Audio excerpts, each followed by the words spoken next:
Monday, May 6th, has issued a high risk of severe weather, and it is confirmed that it is causing damage. Again, it's this little area right here. If you are in this area north of Parkham,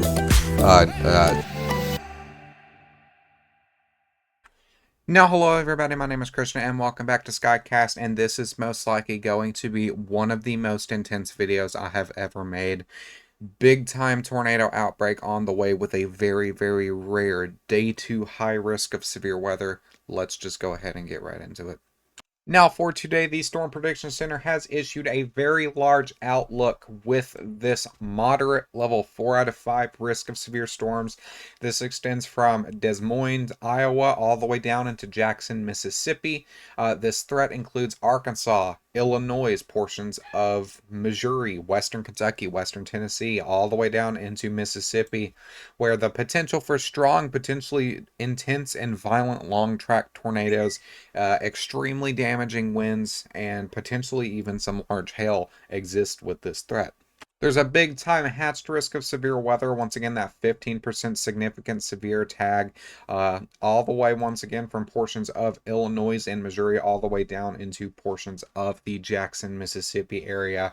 So in this big red area right here, and even into portions of some of this kind of yellow area here too, anywhere that's inside of that little black circled area, that is going to be the greatest potential for strong to violent tornadoes into the nighttime hours. We also have that pretty significant wind threat, like I was talking about, that 45% significant severe wind gusts exceeding 100 miles an hour will be possible. That range is kind of going to be between the 60 to 100 range, kind of upwards towards the 70-80 mark for the most majority. But definitely within this area, could see a ton of power outages and concerns with that. Now, as of currently recording this video, it is 4:20 Eastern, and we already have severe storms beginning to fire across portions of western Missouri into portions of even into portions of eastern Kansas, just east of Topeka. That watch likely area does exist with this, and severe thunderstorm watches are beginning to get issued out for the potential for widespread damaging winds, those gusts up to 80 miles an hour. Once again, this isn't even in the main majority of the threat. A tornado or two possible through this area as we're not fully into that supercellular threat, and then scattered large hail and isolated very large hail events up to 2 inches. You can look at the probabilities here if you'd like. Fairly low tornado probabilities, but those wind and hail probabilities are fairly up there. And you can see these tags, these storms just begun firing about an hour or two ago, and they've already got that 70 mile per hour considerable tag as they continue to bound east. Now, this right here is where things get concerning. Once we see about 7 or 8, this is where things are going to take a turn for the worse.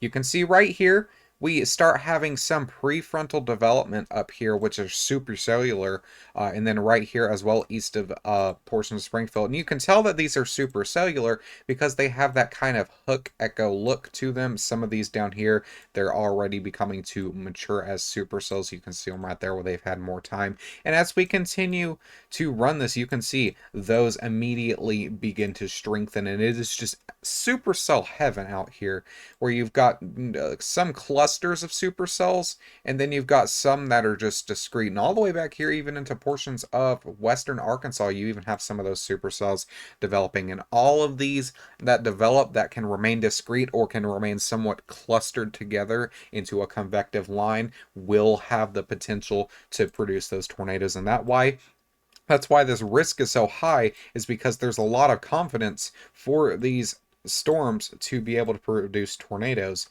And this exists once again all the way down here into portions of Mississippi, where you are still seeing some of those supercells firing all the way south of there. And then as we continue to play this run through, you can see those do kind of congeal into a line and will become more of a wind threat. But once again, supercells will still be kind of an issue, especially once again, the model has been very consistent with maybe 1 or 2 supercells continuing to dominate across portions of Mississippi and southern Tennessee.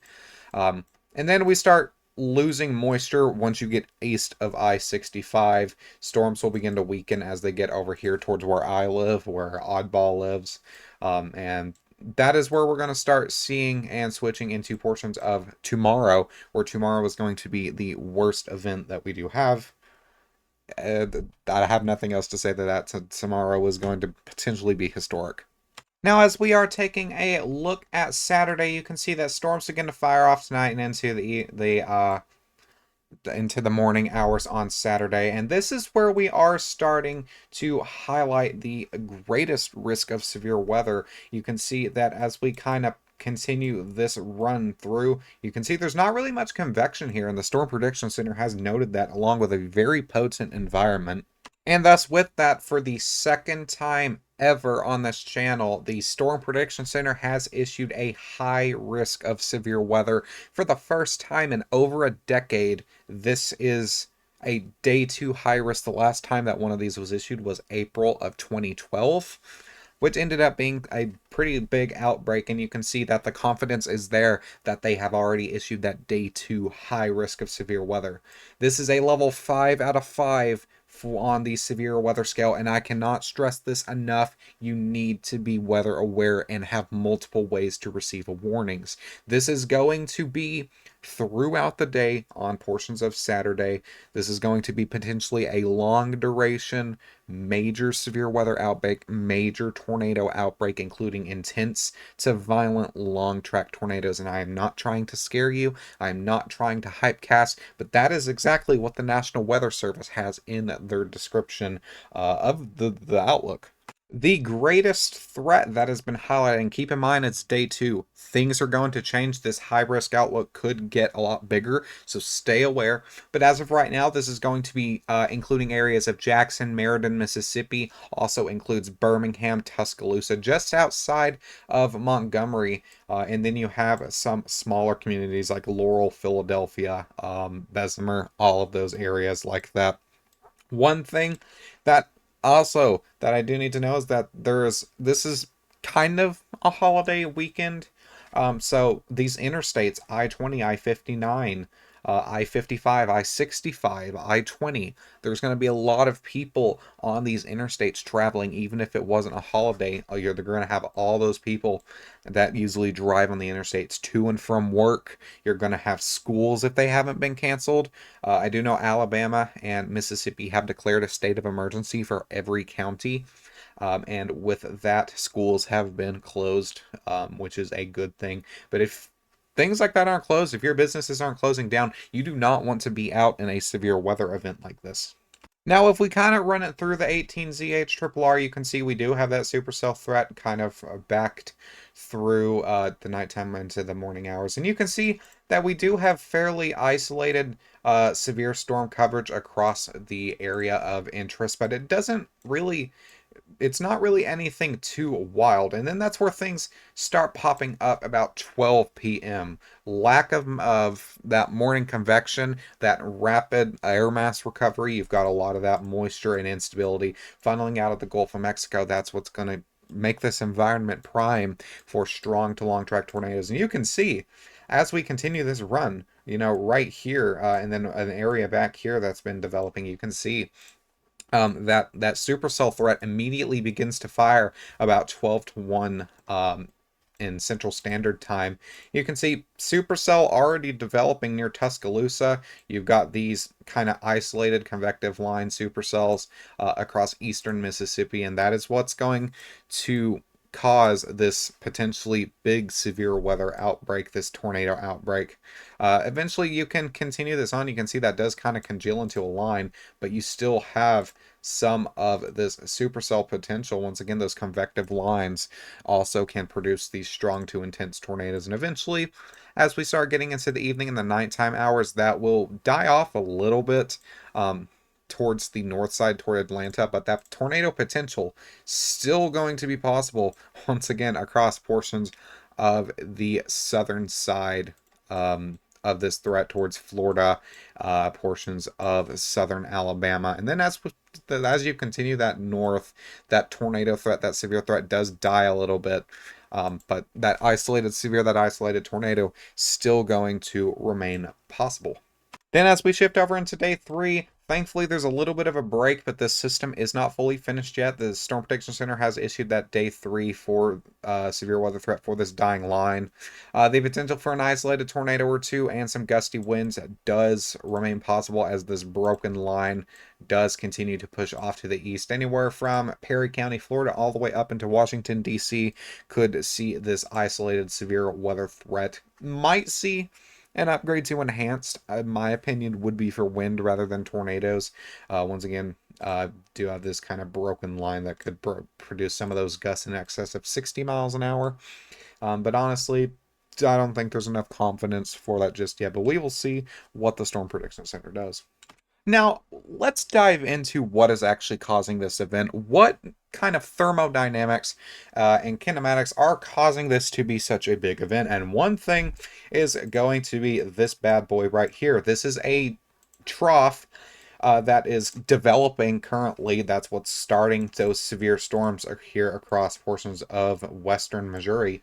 And this has a jet stream of exceeding 100 knots or 100 miles an hour. This is almost 120 plus miles an hour, which are extremely fast oriented winds in the upper atmosphere. And as you continue this, you can see that that just continues to increase in strength, 132 knots over Bartlesville, and that is what's going to continue to drive storms east. And with ample moisture, my Wi-Fi is lagging, so I'm not going to switch back and forth to different models, but there is ample moisture with dew points in the 60 within this range kind of general area. Which we are highlighting for that greatest tornado threat. With that, and we also have instability exceeding 2,500 joules in some areas. Once again, going to be kind of just this general area. That is what's making this such a potent event across portions of the mid-Mississippi Valley. The very robust trough setup as this continues on to the east. And as we can continue to roll it through, you can see that this kind of shifts and becomes more of a bowling ball type deal. Now, models earlier were predicting this to be more negatively tilted, and a more negatively tilted trough would look something like this, which has that kind of dip towards the southeast. But, in my opinion, it's not really negatively tilted oriented anymore. It's kind of just straight down, just kind of a standard trough movement, which isn't uncommon with severe weather threats. Now, as we start getting into portions of tomorrow, you can see that area of that jet stream exceeding 100 knots once again continues to increase, and that is when you have that ample moisture. Once again, dew points exceeding 70 in this area. You have some Cape areas across the high-risk area exceeding 3,000. That is a lot of Cape. It only takes about 1,000 to keep a severe storm going. And then you have those helicity updrafts just all over the place, predicting that these storms could be tornadic. It's just all over the place, really chaotic setup. But everything came together just perfectly for a major severe weather outbreak. Now, usually there are fail modes with severe weather events. Like, for example, we could have a trough up this way causing severe storms out here, but moisture only makes it about this far. This is just kind of an example. There isn't that ample moisture that's going to funnel in here into portions of Missouri, that severe weather threat up there. But this is something very different. That trough is so far south as it continues to develop. You can see right here across where that high risk setup is placed. That moisture funnels all the way up into portions of Tennessee and Kentucky, those dew points of 60, those 70 dew points extending all the way into southern portions of Alabama, Florida, Mississippi. And with all that moisture, all that instability funneling out of the Gulf of Mexico, that is kind of what's made this perfect environment for severe weather. It's really cool to think about if you do think and kind of just ponder on it, that all of this had to come together so perfectly for this type of severe weather event to unfold, and somehow it managed to. Now, alongside with this major severe weather threat, we are watching for portions of extreme critical fire danger. Numerous fires have already broke out near the Oklahoma City metro area, and that is to be expected with another high risk. This is an extreme risk, but in the fire weather world, this is another high risk, very, very active period. But that huge extreme risk stretches from eastern New Mexico all the way up into portions of southern Kansas. And as we have that big low pressure system up here, you have all that severe weather kind of being oriented out here. You've got all that funneling back to create blizzard conditions across portions of the Dakotas, which I'll talk to here in a minute. But there's not much moisture out here towards portions of Texas, Oklahoma, really Kansas area, that is causing this fire danger. And when you combine that with extremely fast blowing winds, once again, there has been winds exceedingly blowing up into portions of 60 and 70 miles an hour down here. That is creating big time severe, not severe fire conditions across this area. Now, if we do continue this model run, you can see that as this low pressure system continues off to the north and to the northeast, we do have kind of snow and ice on the back side of this where those colder temperatures are across northern Nebraska, South Dakota, and North Dakota, like I mentioned just a minute ago. And this will come, once again, that low pressure system that sits right here is very potent. So with that very deep low pressure system, the whole area here is going to be extremely windy with gusts up to 60 and 70 miles an hour even. And when you combine that with heavier bursts of snow, you combine that with cold temperatures, and you also combine that with the heavy wind, that is what's going to make this environment prime for that blizzard condition area. And it's not going to drop a ton of snow, maybe a good widespread 4 to 6 inches depending, maybe even a little less than that. But with that wind, the wind is the biggest concern for that threat for blizzard conditions. And you can see right here that continues on. It continues on into portions of Minnesota and northern Iowa right here. And then eventually that will just continue on to the northeast when will fizzle out when that low pressure system funnels out of juice. So very, very interesting setup. The reason there's not much snow with this, this could have easily been a setup that dropped blizzard conditions and feet of snow, but the reason why it's not doing that is because that moisture that tried to funnel out, it only made it to about southern Illinois and southern eastern Missouri. And in the last video, we talked about a severe weather threat that was right here in Oklahoma and right here in portions of Alabama.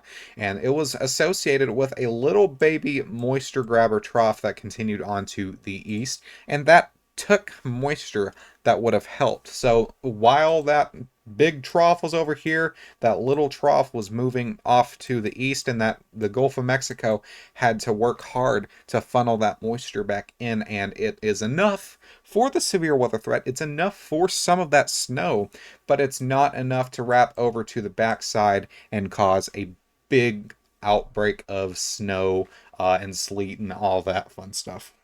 So thank you for choosing Skycast as your go-to weather. This is perhaps the longest video I've ever made discussing storms.